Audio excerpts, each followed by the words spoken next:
Allons continuer la résolution de notre problème et nous allons attaquer la deuxième question qui donne une condition suffisante pour que E s'écrit comme la somme de kerr de G plus l'image de G, mais dans ce cas, ils nous disent que être un projecteur est une condition suffisante. Donc je vais vous lire l'énoncé.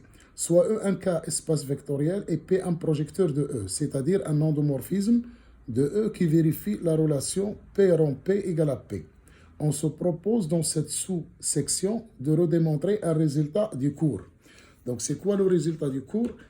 Donc quand on a un projecteur, on sait bien sûr que le noyau et l'image, leur intersection est réduite au vecteur nul. Donc c'est ça qu'on doit démontrer.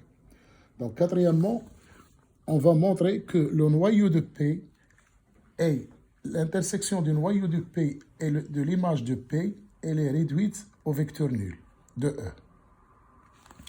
Donc si je prends X, un élément qui appartient au noyau et en même temps à l'image de P. Donc X appartenant à kerr de P, ça veut dire que P de X égale 0 par définition de kerr de P.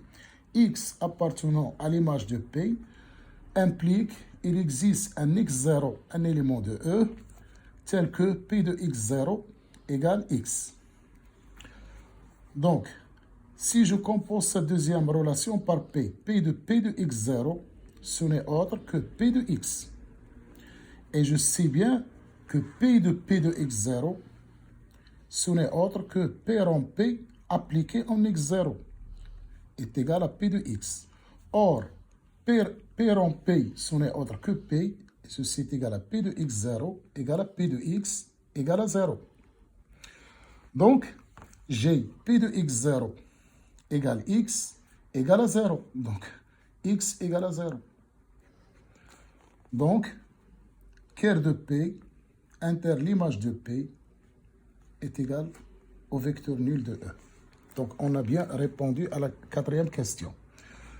Donc, dans la cinquième question, il nous demande pourquoi peut-on en déduire directement que E égale la somme directe du noyau de P et de l'image de P, lorsque E est de dimension finie. Donc, c'est toujours le théorème d'Urand. On sait que déjà, kerr de P plus l'image de P est un sous-espace vectoriel de E. Et si je calcule la dimension du sous-espace vectoriel, kerr de P plus l'image de P, c'est la dimension de kerr de P plus la dimension de l'image de P moins la dimension de l'intersection de kerr de P inter l'image de P. Et bien sûr, on a trouvé que kerr de P inter l'image de P, elle est réduite au vecteur nul. Donc, dimension de kerr de P plus l'image de P est égale à dimension de E. Donc, qu'est-ce qu'on a? On a kerr de P plus l'image de P inclus dans E, et la dimension de kerr de P plus l'image de P égale dimension de E. Donc, kerr de P plus l'image de P égale à E. Et comme l'intersection de kerr de P avec l'image de P, elle est réduite au vecteur nul, donc cette somme, bien sûr, elle est directe. Donc, on a bien sûr E égale kerr de P plus l'image de P. Ça, on a raisonné dans le cas de dimension finie. Donc, on n'a pas le droit de citer le mot dimension en cas de dimension infinie. Donc, dans la sixième question, il nous demande de démontrer que même lorsque E est de dimension infinie, on a E et s'écrit comme somme directe de kerr de P plus image de P.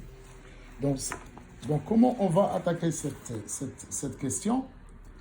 Bon, on sait que dans tous les cas, kerr de P inter l'image de P c'est le vecteur nul dans le cas où P est un projecteur sur E. C'est un projecteur de E. On a toujours ça.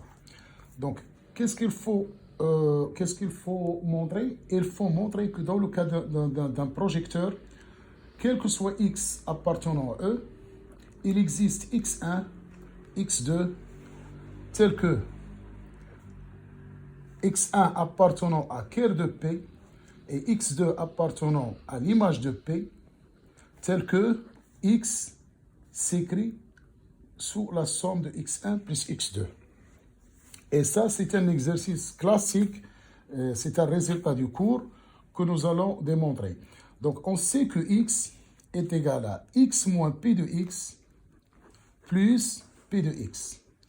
Si on ne se rappelle pas de ça, on doit la démontrer. Donc ça, c'est un résultat du cours, mais je vais vous montrer comment retrouver ce résultat si jamais on oublie ça. Bon, je vais partir de X égale à X1 plus X2. Et je vais appliquer P. Donc P de X égale à P de X1 plus P de X2. Or, X1 est un élément du noyau de P. Donc, P de X1 égale à 0. Donc, P de X égale P de X2.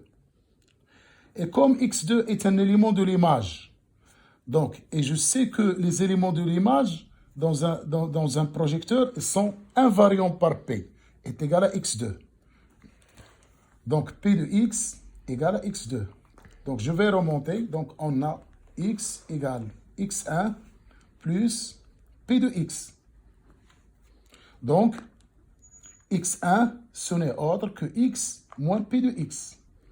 Et j'ai bien la décomposition. Donc, X égale X moins P de X plus P de X. Maintenant, on va vérifier que, effectivement, X moins P de X est un élément du noyau de P. Donc, il suffit d'appliquer P. Donc, P de X moins P de X, ce n'est autre que P de X moins P de X. Et qui est égal à P de X moins P rond P en X, qui est égal à P de X. Et P rond P, d'après la définition de projecteur, ce n'est autre que P de X est égal à 0. Donc, on a bien vérifié que effectivement X moins P de X est un élément du noyau de P. Et bien sûr, P de X appartient à l'image de P par définition. Donc, qu'est-ce qu'on a montré? Donc, on a montré que quel que soit X appartient à E, il existe un couple X1, X2 appartenant à cœur de P fois l'image de P, tel que X égale X1 plus X2. Ça veut dire que E égale cœur de P plus l'image. Et comme on a l'intersection de l'image de P avec cœur de P égale à 0, cette écriture est unique. Donc, quel que soit X appartient à E, il existe un unique couple X1, X2 appartenant à cœur de P fois l'image de P, tel que X égale X1 plus X2. Et ceci, ce n'est autre que E égale cœur de P, une somme directe avec l'image de P. Donc, on a répondu que dans le cas d'un projecteur, quelle que soit la dimension, cœur de P et image de P sont deux sous-espaces supplémentaires de E. Donc, c'est ça la conclusion à laquelle on a abouti. C'est-à-dire que dans le cas de dimension finie ou dimension infinie, dans le cas d'un projecteur, E s'écrit de cœur de P plus en somme directe du noyau et de l'image. Donc, être un projecteur est une condition suffisante pour avoir E égale cœur de P plus image de P.